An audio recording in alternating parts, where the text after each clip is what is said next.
Alrighty, good morning. Andy Lockwood here with another Friday edition of College Coffee Talk. Hopefully you are enjoying a nice hot beverage if you're in a cold part of the country the way we are.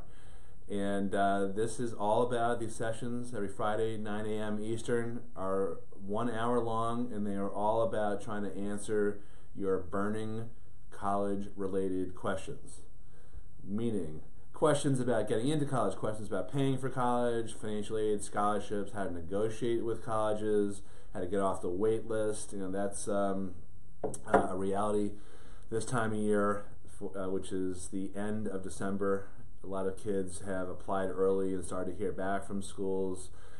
We've had some great results this year for many of our clients, and we've had some disappointments also. We've had kids get into Stanford and Yale and Michigan. We've had kids get deferred from Penn.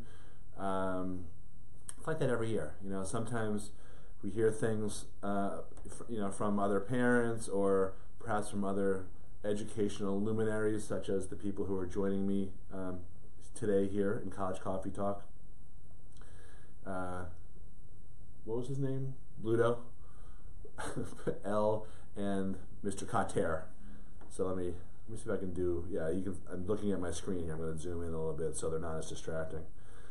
Talking to clients a lot and prospective clients a lot about, what have you heard from schools? Such and such high schools having a really tough year with Harvard. I've heard really hard things. What are you hearing, Andy? So I've had that conversation probably 5 or 6 times in this week, and here's what I'll tell you. I think that a lot of times we try to rationalize things or find patterns or just assume that it's a bad year for a particular high school. I certainly don't feel competent to make these broad, general, sweeping conclusions based on the 100 or so new clients we take on each year. That's partially seniors, partially juniors, and so forth.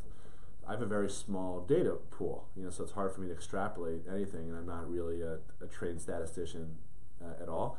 I will tell you that every year I hear that type of thing. It's, wow, I can't believe that, Jericho had such a bad year with Duke, or we had a great year this year with the Ivies. I think that in general, because you're not competing with kids from your high school, you compete with kids all over the world. Generally speaking, there's so much out of your control that you can't influence, that has nothing to do with your credentials of getting in or not. But if a particular high school has one good year, meaning their kids get into a lot of elite colleges, and then the following year they don't, there could be a bunch of explanations for that, including the qualifications of the kids themselves, or who else is applying, how much money the college needs, full paying students versus non-full paying students. So I'm just offering that because I've had that conversation multiple times, and I just don't feel comfortable ever, trying to. Sometimes you just can't explain why one kid gets in and one doesn't. In our practice, I had a kid this year who so far has gotten deferred at 2 colleges that he's well above the academic range for in terms of GPA and scores. And when he told me about this news, I asked him a few questions, and my working hypothesis is pretty obvious. One of the schools he didn't get into, or he got deferred from, he didn't show any interest in whatsoever. He didn't visit, he didn't go to any open houses, he didn't correspond by email with the admissions officer. And some schools, just about every school considers how interested you are, but some schools consider it, it's very, very important, some less important, and then some are in the middle. So the particular college that he got deferred from, Tulane, actually, really does consider how interested you are. And that's actually something that you're really in control of. Your grades, you're in somewhat control, but you also have to deal with the whims of your teacher. Your ACT or SAT scores are somewhat in your control, but again, depending on how you test and who else is taking the test and all that, there's some factors that are outside of that you can't influence. And then, there's a lot of stuff like your race, your ethnicity. You can't really do anything about that, but you can control things like demonstrating interest, certain types of extracurricular activities. There's a few things you can do. So my advice always to every client is, well, demonstrate interest by showing up at the open houses, visiting the schools when you can. No one can visit every college at all. It's totally impossible. But take care of the business that you can take care of as best you can, and then you let the chips fall. So if you're just joining us, welcome to College Coffee Talk. I'm on my third mug of coffee today. It's about 11 degrees here in Long Island. And if you have any questions, pop them in to, and just say hi, actually. Pop them in to the comments section right here. I'm just going online just to see if anyone has any questions, and is saying hi.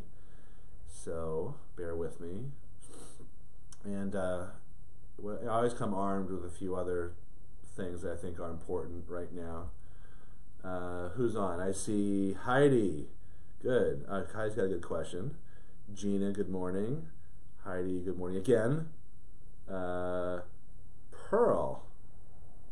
What? Pearl, are you here? she kind of reminds me of Elle, but she's not actually here. Okay.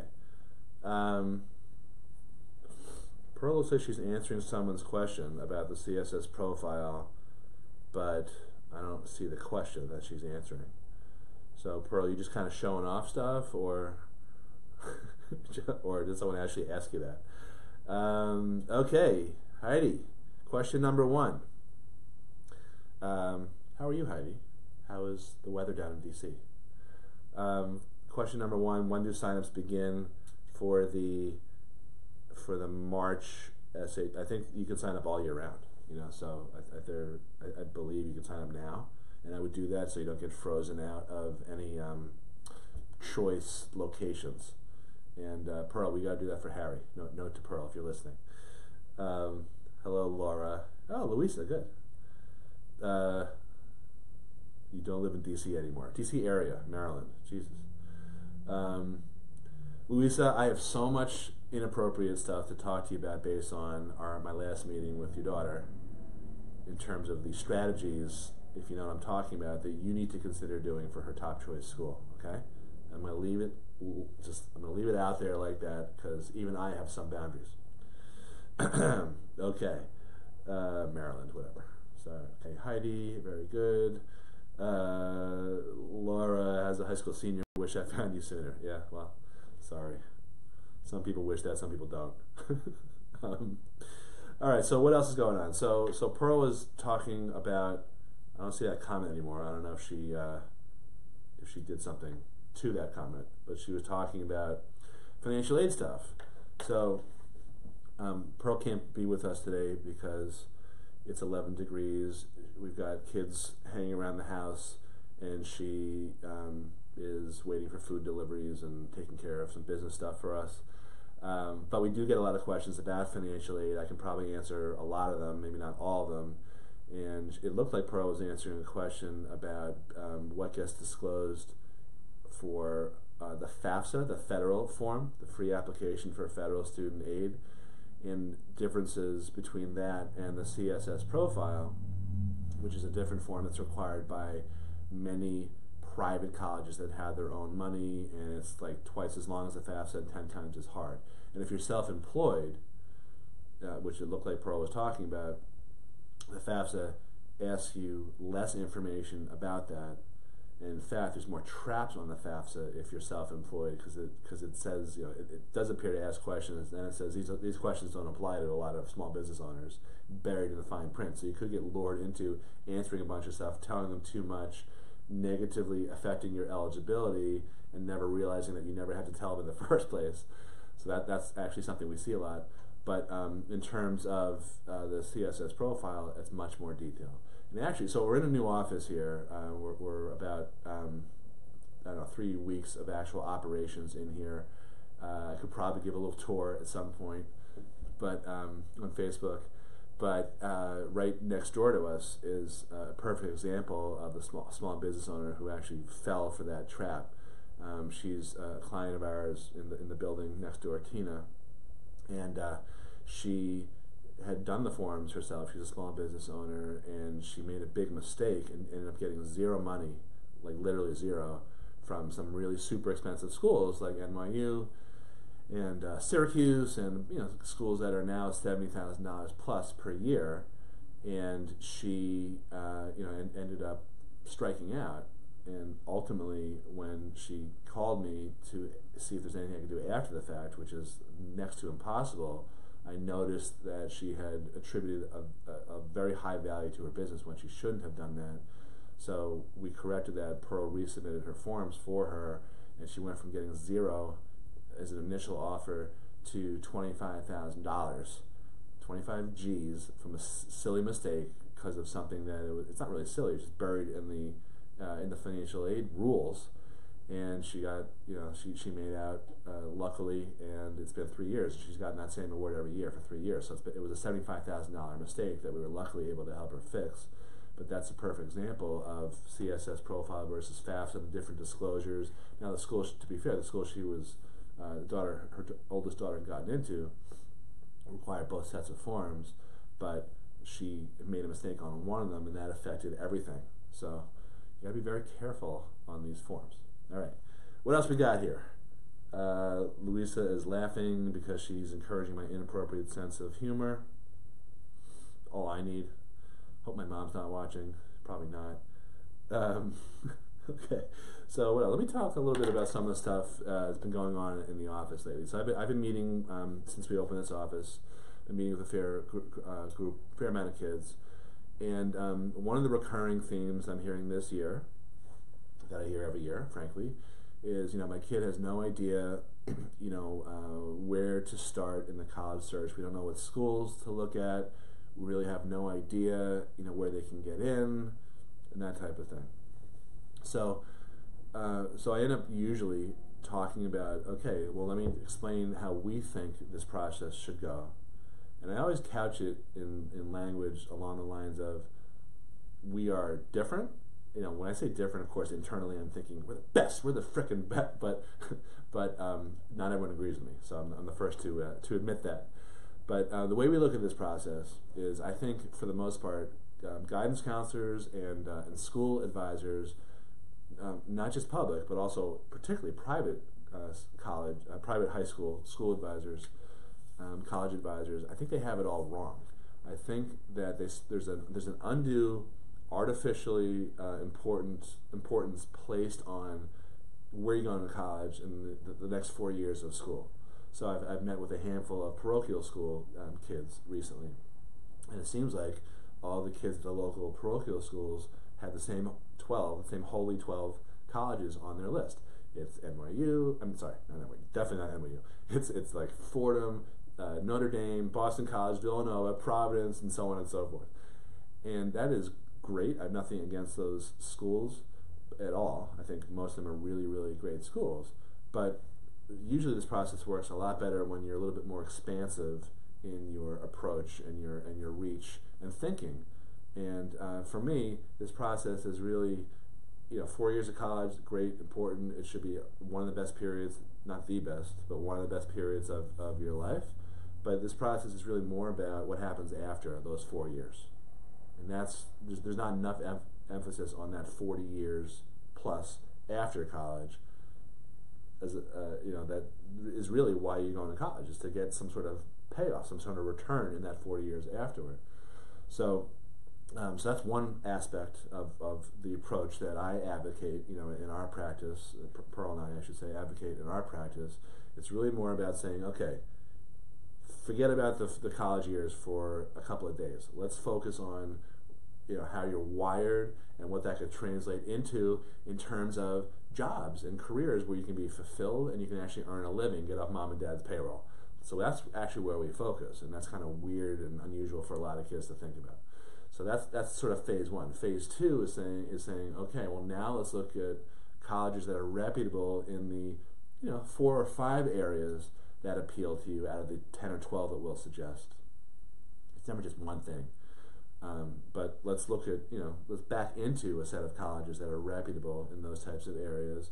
And now let's also filter those colleges through a couple different layers of, East Coast, West Coast, big, small, medium, etc., etc., etc. Let's more traditional college planning or college list building considerations. That's the second phase. And the third phase is, okay, well, how the hell do we get in? Because from the plain facts are for most kids is that they look substantially the same on paper as 5,000 or 10,000 other kids who are applying to those colleges. So that is fundamentally a marketing exercise. You want to stand out from these other kids who look the same on paper. We call that becoming an incomparable applicant, which is a title of one of my books. It makes a great post-holiday gift, in case you forgot, anything for a loved one. It's available on Amazon, The Incomparable Applicant.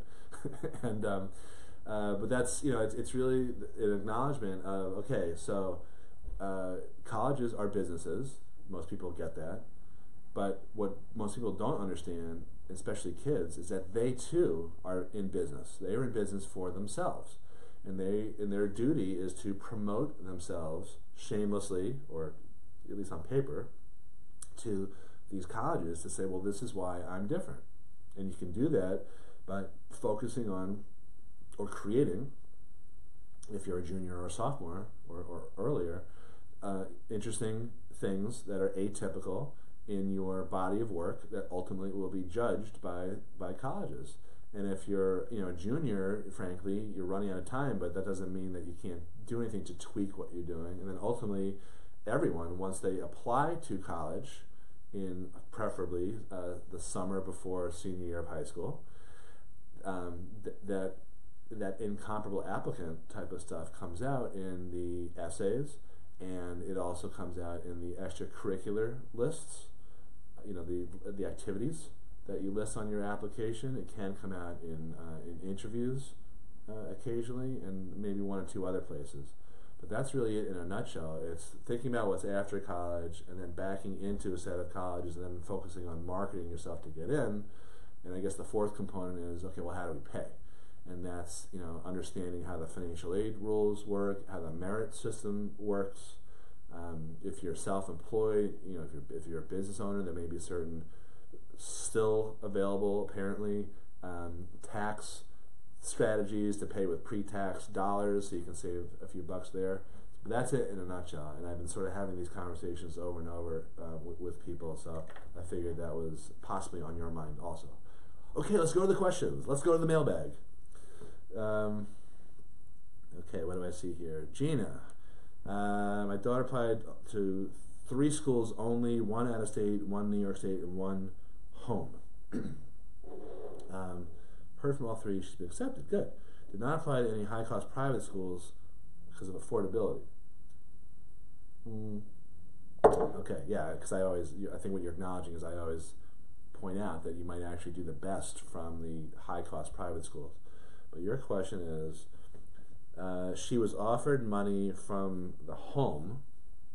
I don't know what you mean by home, I guess local school, but nothing from the other 2. Will money be offered, if any, after FAFSA is submitted?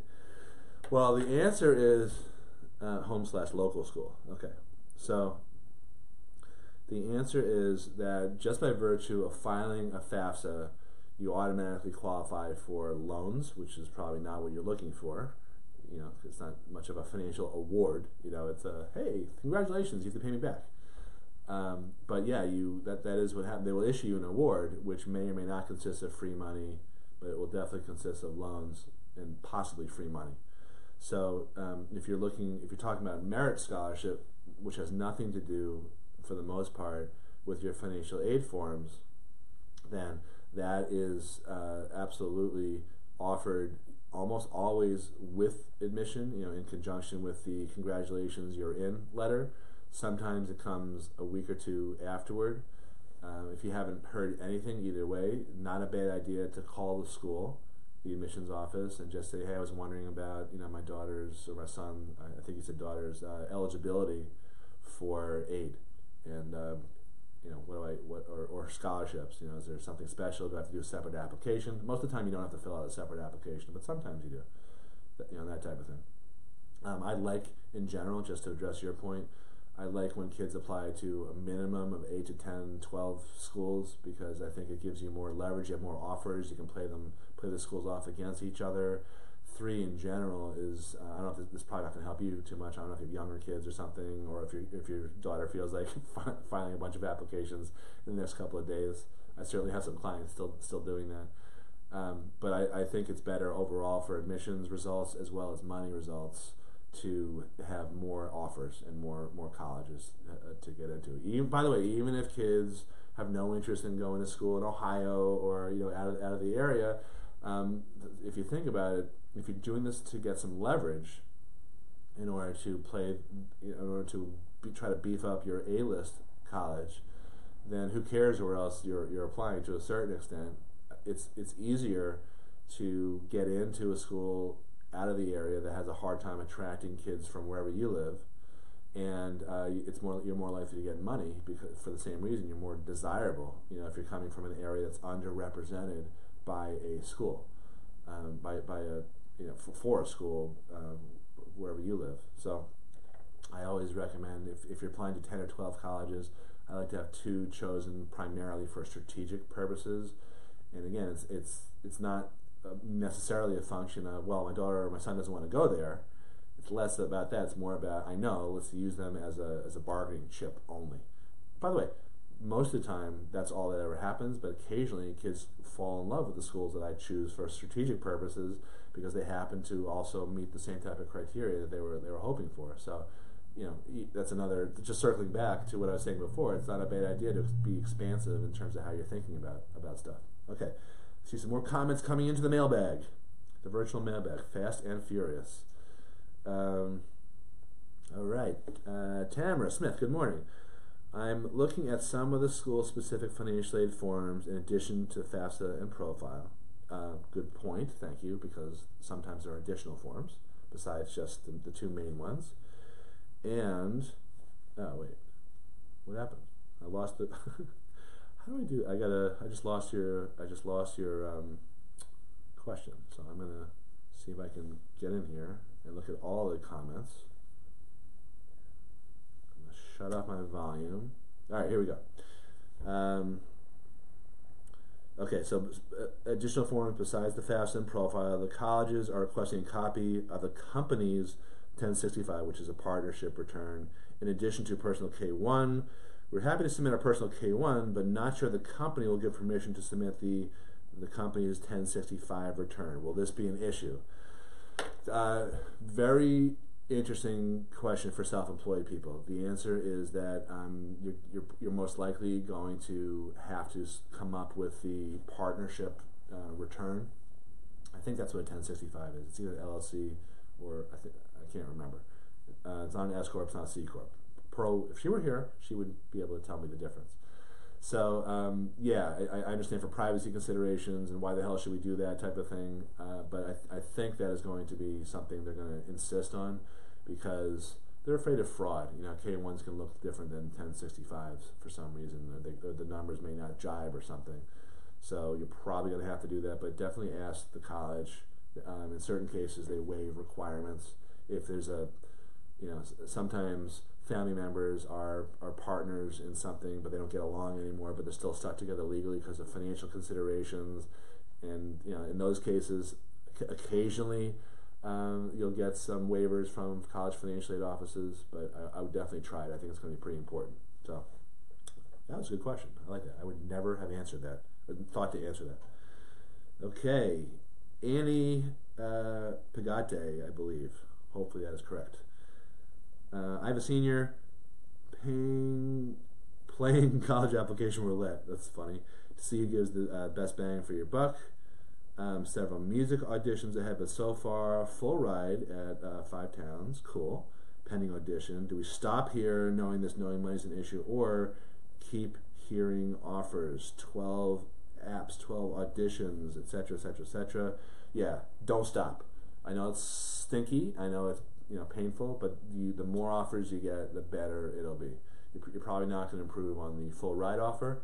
I don't know how you could do that. Maybe they pay you to go. But yeah, the more the merrier. So it's worth sucking it up and doing it. absolutely. By the way, if you're looking, if from another standpoint, if you have a kid who wants to be a professional musician, auditioning is a big part of that. So you're just developing that audition muscle also. So definitely do that. Great question also. These are good. Oh, I'm enjoying this. Okay.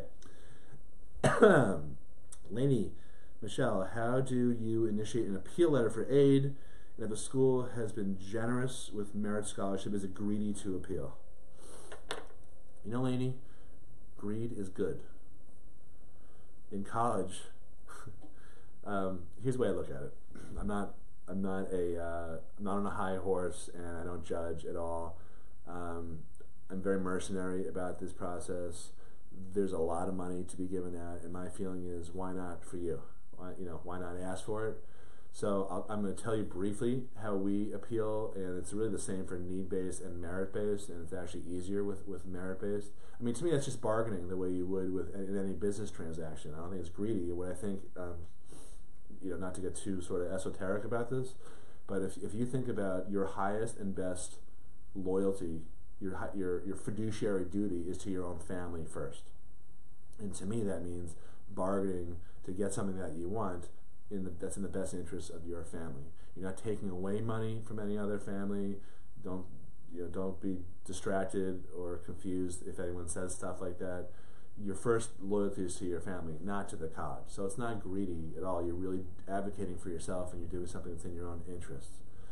There's nothing wrong with that at all, because there's no negative consequence to doing that. And the worst that could happen is they could say no.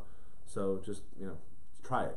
If you get overwrapped by guilt pangs after they give you more money, then you can return it or you can donate it somewhere.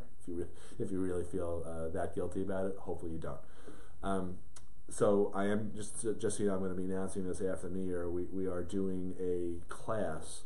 There's going to be a small fee for it, but it's going to be a combination of a class with instruction on how to appeal, plus a whole lot of supporting documents, including sample appeal letters, the opportunity to get me to review your letter before you send it off, and some other things like that. But the gist of it is I like having all offers in first from other colleges, just in case you get some that are more that are better, and you can use those as bargaining chips against the A-list college that you're dying to go to. So that's the first thing. So it's a little early for most kids to appeal at this point because they haven't gotten those other offers. If you don't have any other offers to come in, like one of the other people who asked the question today, that's different. But I like having more offers. So that involves waiting usually till March, sometimes April. Second thing is, generally speaking, what you want to do is you want to point out new information to them, new facts that they may not be aware of, that bear on your ability to pay. So that could be, number one, in terms of the new fact type of consideration, it could be, I have these other offers and I'd rather pay less. Okay, but other types of arguments you can make are related to, well, I know my income looks like this on paper, but the reality is different because I have these extraordinary expenses. Not I have high property taxes because I'm dumb enough to live in Nassau County, Long Island, one of the 3 highest property tax areas in the country, because they know that because they have your zip code when you apply. But a better example might be, well, I have these medical expenses that were out of hand because I didn't get reimbursed for stuff. We have someone in our family who, thank God, we have medical insurance, health insurance. But if we didn't, the treatment is like $40,000 a session, right? So people who don't, have health insurance might have crazy bills like that. So that's unusual. Another type of new fact that they wouldn't know about might be that, even though the income from when I filed and I disclosed the income from 2 years ago, from 2016, a lot's changed since then. So whatever the argument is, if it's new information that's really that they don't know about that affects your ability to pay, that's one of the best ways to highest and best reasons that you can get reconsidered. So just recently, I've worked on a couple of appeals. One was for a client who went through my training and wrote the letter himself, and I reviewed it and gave him a few tweaks to it. But the gist of it is that 2 years ago I had a very high income, but it was artificially inflated because since I was starting a new job, the company advanced me some money to help tide me over, but this year my earnings are a lot less. So that's a variation on something I just mentioned before, which was income up here, but since then it's lower. So that's a good basis for an appeal.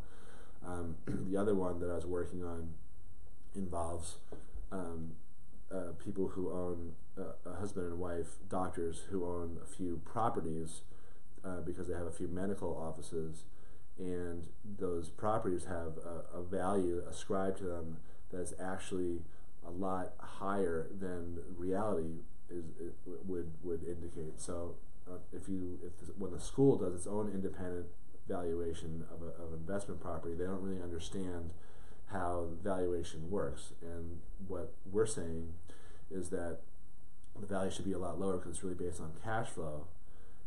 Because when you buy a house to live in, it's based, the value is based on price per square foot and what other homes in the area have sold for and all that type of thing. But an investment property, particularly a commercial investment property, that is partially considered. But what banks really care about is whether you can, the cash flow, whether you can pay the bills from the rent and all that type of stuff. And what we are pointing out to the financial aid office is that the value is actually a lot lower because every time the clients have ever tried to refinance the properties, the values come back a lot lower according to the bank's valuation because of cash flow. So we're saying, I know you think it's worth this, but it's really worth that, and therefore please reconsider, reassess the award that you gave us. So that's the gist of it. It's telling them new circumstances. The other general tips is you want to be kind of friendly. You don't want to be adversarial and some other common sense stuff. But that's going to be coming out in a couple of days. And if you can't make the training live, then it's also going to be recorded. So I'll make an announcement about that. If you're on my email list, if you're not on my email list, I'm going to announce it on Facebook also. But if you go to our website, Lockwood College Prep, and download any of our resources, like our copy of our book, How to Pay Wholesale for College or whatever, then you'll get on our email list. So good. All right. What else? Laura, since you mentioned it, what is the mistake often made in reporting assets value for small businesses? Well, it's overvaluing it. It's not understanding how to value a business. It's telling them too much about the value. Plain and simple. That's probably most often. Yep. Jim Gidden joined. Heidi's saying hi to Jimmy. I'm glad you guys can catch up. Do it on your own time. Thanks. This is my broadcast, Heidi, for the love of all things holy.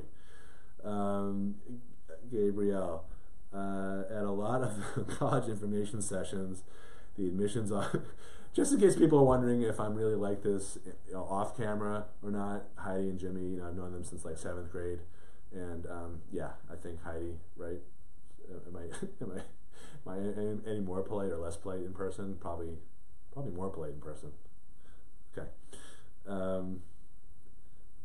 Gabrielle, at a lot of the college information sessions, the admissions officer usually said that their school is need blind, i.e. admissions office doesn't know or care if you need financial aid. Will applying for financial aid affect your child's ability to get into a particular school? Thank you for asking that, Gabrielle. I am a lot more cynical about this than I think most parents are. I think that in general, even if it only helps a little bit, if you know you're not going to qualify for financial aid, which not a lot of people don't really understand how the process works, but if you're not going to qualify for financial aid, I would tell them I'm not applying for aid, because there are really two piles. I'm not saying that these are the only two factors, far from it, but there are two piles of full paying people and people who need to be subsidized. Colleges, if you just think about it, colleges, and I'm kind of knee deep in this stuff on a daily basis, but every year colleges are bitching and moaning about how little money they have, how all the costs are going up, they can't afford to pay for everything. They can't make all the physical plant repairs they have to make. They can't give professors raises, and so on and so forth. So if they have two choices of a low-income family with a super talented kid and a high-income family with a kid who's slightly less credentialed, but it's close. I really feel like all but the most elite, heavily endowed colleges like Harvard, Yale, Princeton, and whatever are going to go for the full paid kid. If all other things are kind of equal except those credential things. So that is a gross oversimplification that is admittedly more from a superstitious standpoint. The bigger picture, the bigger issue for me, and Pearl and I talk about this a lot, usually at around 5:30 in the morning over the initial cups of coffee, is that I don't think it really matters as much where you go to college as other people do. There's no scientific or statistical evidence that I've seen that makes sense to me about that. Common sense wise, it doesn't really make sense to me. In fact, the studies that I've seen indicate the opposite, that kids who go to Ivies versus who don't go, who are otherwise similar, have the same earnings 10 years later, and so forth. So I think that college is really a lot more about what you put into it as a kid and the hustle and drive you have as a kid. Pearl and I were just talking this morning about someone she knows who went to a very expensive private college, which has a very good alumni network. And this is a friend of ours who's roughly our age, and he is not working in a field that I don't even know if it requires a college degree, frankly. And he's got an MBA also, and he's the type of kid who never takes advantage of opportunities like to network and build contacts, even high school reunion type stuff. So if you're not that type of kid, which it's fine if you're not, then paying up to go to a school that has a great reputation is also very questionable in my opinion, because a lot of the reason that I think kids should go to college is to take advantage of opportunities that the college affords you. But those are opportunities. Those are not things the college does for you. It just provides an environment to help you succeed. But you've got to take care of the inputs. You can't just sit back and wait and be like, oh, I went to an Ivy League school. I'm gonna get a great job. The reality is that over any rolling 20-year period, roughly 25% of Harvard grads are unemployed. I saw that study years ago, and it surprised me, made me just a little bit more cynical way back then. And I think it's the same deal with college, other elite colleges. So it's I don't know if it's really worth paying up to go to a college when you have an opportunity to get scholarships at a slightly easier college to get into. Now the natural exceptions would be, okay, if you're going to go to Wall Street or something, I get the idea of paying up to go to Wharton if you can get in there, which is really hard to do. But I think if one of my kids wanted to do something like that, I would probably get a second and a third job to be able to help them afford, so I could afford to send them there, because I see the return on investment possibility. That's not the only consideration, but that's the way I look at it. But if one of them wanted to teach, which actually sometimes one of our 4 kids does want to do that, then I'd be like, you're going to a local or a state school where it's going to be at least half the price, because you don't need the alumni network to teach the way it could help you to go into finance or a field like that.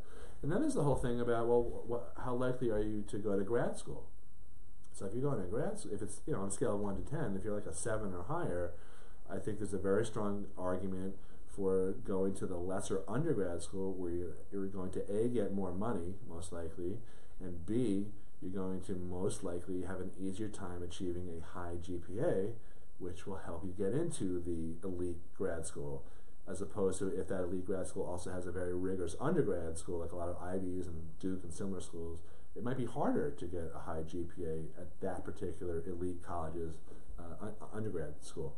So I think everything should be on the table, and I really have an issue with just blindly paying up for a quote-unquote good school because of reputation, because that may not be the best move at all, long-term or medium-term. All right, excusez-moi.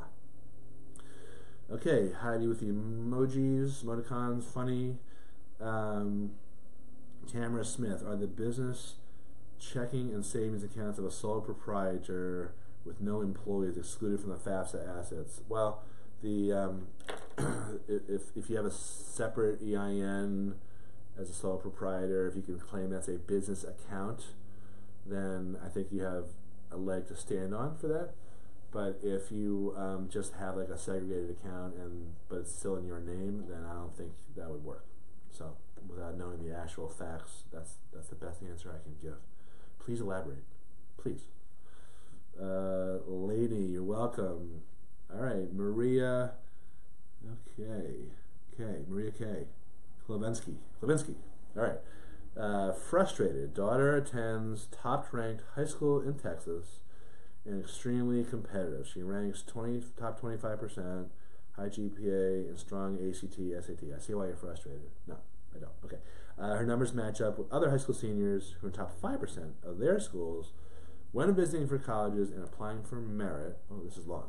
They always mention rank, usually winning top 10%. We were hoping that when it came down to applying for merit, they would look at all the numbers, but so far we've heard back from one that she won't be offered anything since she's ranked lower. Her ACT would qualify her other places, but they ignored her application for aid due to her rank. Daughter called and asked them to look over again and reconsider. This is common practice. She's been accepted into all that she applied to, but we need the merit aid and hope this won't be the norm. Thanks. I wish I had a better answer for you. The thing about merit aid for colleges is that they make the rules and it's totally discretionary, and they usually leave themselves some kind of wiggle room like you're experiencing, where they'll say, recipients of the presidential award tended to be in the top 10% of the class and tended to have ACT or SAT scores of blah, blah, blah, blah, blah. So there is some wiggle room, and it's worth pursuing. But for the most part, the reason they care about high school rank is that it helps them brag about, to their trustees, to their alumni, to U.S. News and World Report, whatever, about who they were able to admit that year. Now, what's interesting to me is that a lot of colleges, a lot of high schools don't rank anymore, and there's ways to back into that rank. Sometimes guidance counselors can kind of put you in a band. They don't give you an assigned number. But I don't think that's going to change, and it's hard, not impossible, to appeal that. But unfortunately, that's just the way it is. So, the only anecdote, I don't know if there's anything to do at this point, but for those of you with younger kids, the only anecdote really, other than appealing, is being more strategic about the schools you're applying to that have slightly easier merit considerations. So if you were to look at everyone that a particular college admitted last year, and that cohort's average GPA and average ACT or SAT score, and you can figure out, they tell you the number of kids they admitted, and you can figure out what the median is, and if you're in the top 25%, you have a very good chance of being offered merit aid regardless of rank. That's the best advice I can give. So, yeah, I hate hearing that, but it's very common. I wish I had a better answer.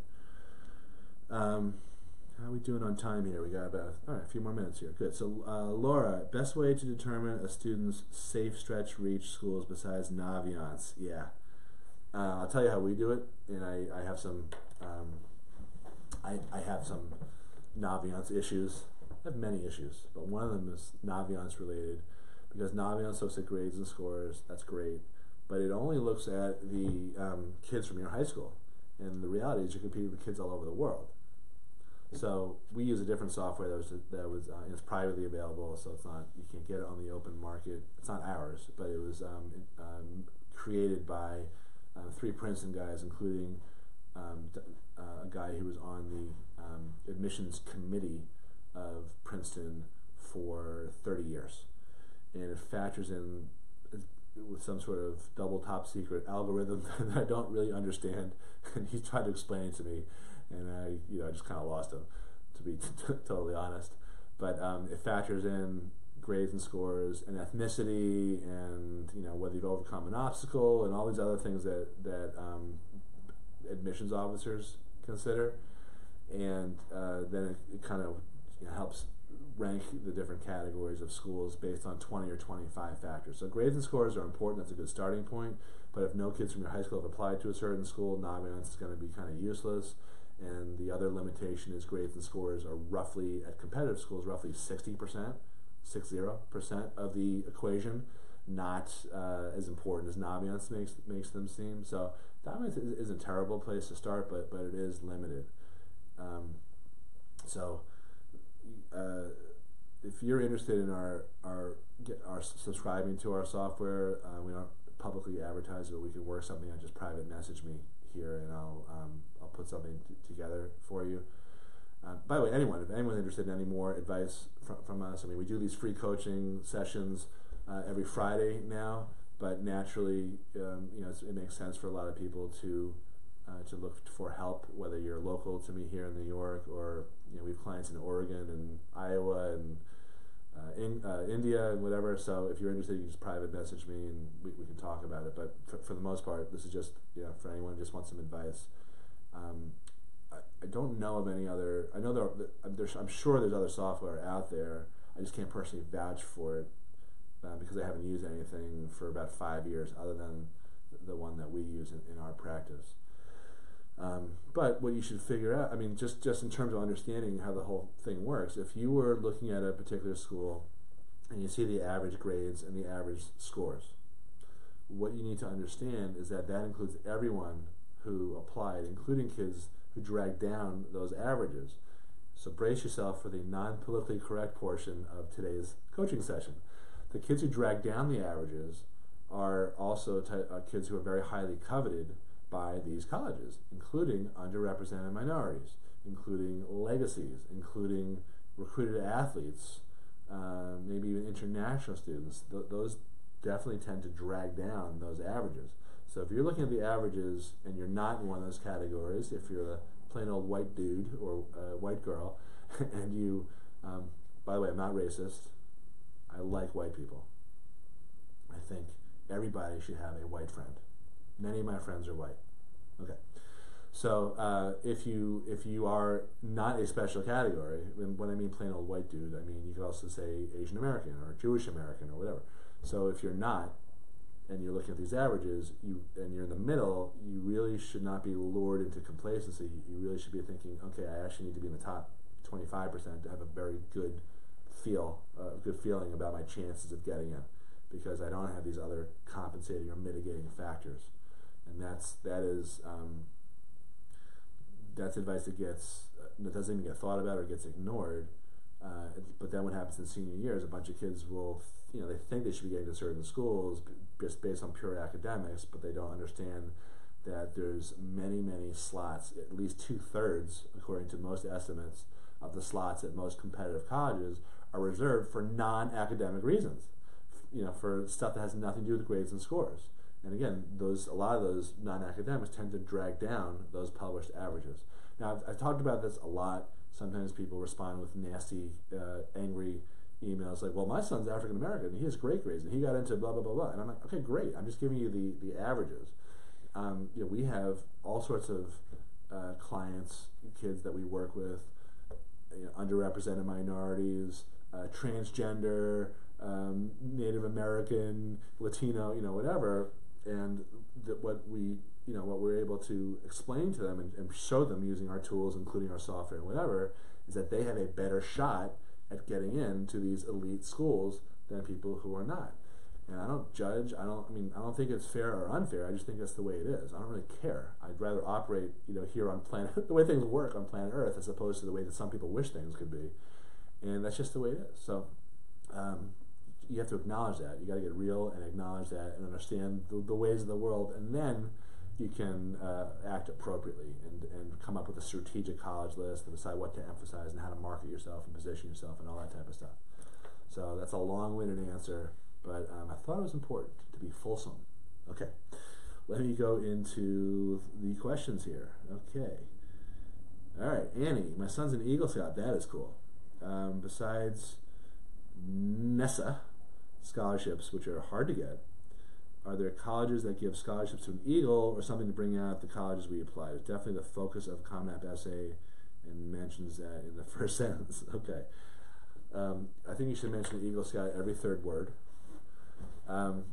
So the deal is that with college scholarships that come from their endowments, I imagine there could be a couple schools that like Eagle, but in general, that type of scholarship is really more through the Scouts, not from the college endowments, but from outside sources, which you're, I think, kind of reading between the lines. That's what you're saying. Where I think that it does help. Now we actually had, I think we had three. I've been to 2 Eagle ceremonies this year so far. I think we have 4 Eagle seniors who are Eagles, which is amazing because I didn't know this, but I think about 4% of Scouts go on to become Eagle. So just circling back to what I was saying before about being an incomparable applicant, that is a great example of someone who's incomparable because the difference between a typical activity and an atypical activity. A typical activity is like, being on a team, doing like the cancer research or cancer awareness walks or the autism walks, which are really more social events, honestly. But scouting, a lot of kids do scouting, that's kind of typical, but really atypical when you go all the way up to Eagle. Very few, 4% of kids become Eagle, and it's really hard to do. So I just wanted to, stream of consciousness style, mention that. So where I think it helps is it makes you more attractive as a candidate to get into college, and I think that indirectly helps you get money also. But I'm not aware of any colleges that specifically have Eagle, earmarked money for Eagle Scouts, but I imagine that there are some. I would probably, most of the time, the funds that are earmarked by different colleges from their endowments are earmarked that way because of the intent of the donors who originally set up those scholarships and endowed the school. So usually what will happen is they'll say, okay, we want, we're going to give you $10 million, but in order for you to get these funds, a certain amount has to go first to people who study environmental science. So we think that's our issue. We think that's very important. And then if you fill those 4 scholarships, then that'll allow you to access the next amount of money. I'm really oversimplifying, and I don't have any first-hand experience in this. I'm just telling you what I've learned over the years. I don't know necessarily that exists for Eagle Scouts, but it's got to somewhere. I would have to research it, and that would take a lot of time. But you can, ask the Scouts. They may know of some schools where a lot of Eagles have gone. That's what I would do to try to shortcut it. Very cool. Congratulations on the Eagle. That's very neat. Alrighty, got some more questions here under the wire. Michelle, we targeted top merit aid schools, no IB. Someone wants to go into politics. Ugh. Should we have tried? Is that ugh because of politics or because of? All right. Should we have tried those top reached schools and gotten additional jobs to pay for the network of alumni? We don't qualify for financial aid. That's interesting. I don't think so, because there are plenty of schools that are not elite schools that produce an overwhelming amount of political folk, and you could change also, or you could end up going to law school. A lot of politicians are lawyers, so I think it makes sense if that's in the cards. I think it makes a lot more sense to save money on undergrad and use that for law school. So I wouldn't second guess that at all. There is something to be said for that strategy of targeting the top schools. But if it's, racking up a lot of debt or not, I would almost always, I can't imagine a situation, but I'm trying to allow for it. I would almost always go for the non-debt situation. And that means student and parent, not just student. So I think that's fine. It'll work out. A lot of politicians or people in politics, whether they're actually in, representatives or not, they start out as, glorified gophers. And they, from interning, and a lot of times, at the local level. So you look at the backgrounds of where a lot of staffers and lobbyists or whatever, where they went to college. You're going to see everything. You're going to see a smattering of elite colleges, but you're going to see probably way more colleges that are just normal schools, maybe some that you haven't even heard of. And again, there's the whole going to grad school thing, which is where I would spend the money. It matters where you finish, not where you start. So don't second guess yourself on that at all, as far as I'm concerned. Okay, what else we got here? 5 minutes left. Joyce, hi Joyce. What is your best strategy to make a case if you need more money from a school? All right, you want to write this down. Ready? Rob a bank. Okay, so you may have tuned in after I said this. I'm actually going to be teaching a class in the beginning of January. It'll be recorded also if you can't make it live, but it's going to be a live class on how to negotiate. And there's a bunch of different arguments to make that pertain to different situations. But the gist of it is telling them new information that they don't know about that affects your ability to pay. That could be lower wages, it could be higher expenses, it could be business stuff, it could be other offers from other schools that are better that you're being forced to, you're forcing yourself to consider that. So the class that I'm going to be teaching is going to be there'll be a fee for it. It's a small fee. I haven't decided exactly what it'll be. And it's going to be more than just me, lecturing. It's going to be a bunch of sample appeal letters that I've personally written at work. It's going to be some other tools, and I'm probably going to offer the option as a bonus of having me review the letter that you write before you submit it, just so I can punch it up a little bit if that's something that's interesting to you. But the best strategy is new information that they don't know about that affects your ability to pay, and other offers from other schools if you have those that particular college that you're looking for competes with, and then any other argument, throw it all in there, as long as you haven't done anything unsavory. And I don't judge, but I used to tell people up until last year, I used to tell people, what's the worst going to happen? Ask for more money. The worst that can happen is they'll say no. Okay, what I subsequently found out is from a client who retained us last year, is that she went and appealed to a certain college, a Northeastern liberal arts, very competitive school, and the school, after reviewing what she had prepared in the appeal and her financial aid paperwork, which we didn't do, I feel defensive, we didn't do she hired someone else for that, this college ended up taking away $15,000 a year when she appealed. I never heard of that. The gist of it, of why, is because they saw something that she didn't disclose on her financial aid forms. I understand why it wasn't a sleazy thing at all. It was actually a common sense thing, but incorrect. And that that opened the Pandora's box. And they said, well, we see this interest that was generated, but we don't see the asset. You didn't disclose it. Where did that come from? So they took money away when she appealed. So in the absence of anything funky or weird, like that, I would say everyone should appeal. Why not? There's really nothing that can go wrong. But that's one of the reasons I'm teaching this class, is because I learn new information all the time. We have new success stories and new failures all the time, so I want to pass that on to you, and that's going to be in the beginning of January. Timing-wise, for the most part, you want to wait a couple months to get all offers from all schools in, because you might have some strong ones that you want to show the A-list college that you didn't get enough money from, and as leverage, and play them off against each other. But that's going to be coming out in January. I've got a bunch of announcements. We're going to be starting our SAT and ACT tutoring in January. A bunch of free exams. This appeals class. We're going to be doing more webinars on how to get into college. More of these things. So we have a busy. Started a podcast, the College Planning Edge. So a lot of things in the works here at the old Lockwood College Prep. All right, we got literally 2 minutes left. Hello, Tony Ann. Michelle, thanks for reassuring our strategy. Okay, good. Yeah, I agree with you. You and I are on the same page. Hello, Denise. Denise was in here, right here, actually, right over here yesterday. I'm sure that's exciting for you, Denise, to be on the set here. I believe Vincenzo will be coming in maybe an hour or so, so I'm looking forward to seeing him. I will not put him on the air. Or maybe I will. Maybe I'll prank him, like Candid Camera or something. So yeah, all right, so I'm going to wrap up here. So thanks a lot for joining us. Happy New Year to everybody. We do this every Friday. It's 1 hour, college coaching, free, whatever burning questions you have. If you're watching this on replay, pop your questions in the comments section. I will get in here periodically. Usually Facebook notifies me when there's a question. Sometimes I miss it or something goes awry.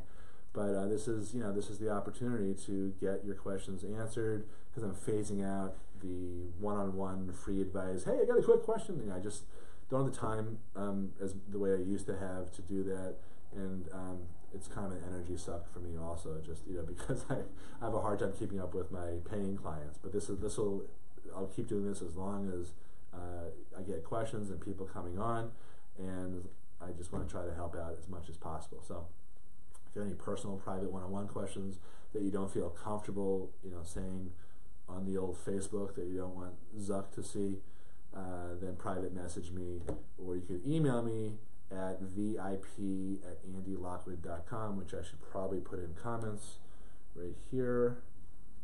How do I do that? Here we go. vip@andylockwood.com. Okay. All right. Happy New Year to you guys too. Annie, Joyce, and Tamara. All right, great. All right, have a good holiday, and I'll be back on the air next week, same time. Actually, next week we're going to be doing Tuesday, College Talk Tuesday. That's me and Pearl. That's sort of a here's what you should be doing now type of show. And then next Friday, 9 a.m., same type of thing, free college coaching, burning questions, college coffee talk, free hour of me. All right, talk to you soon. Have a great holiday. Bye. This time I'm signing off awkwardly.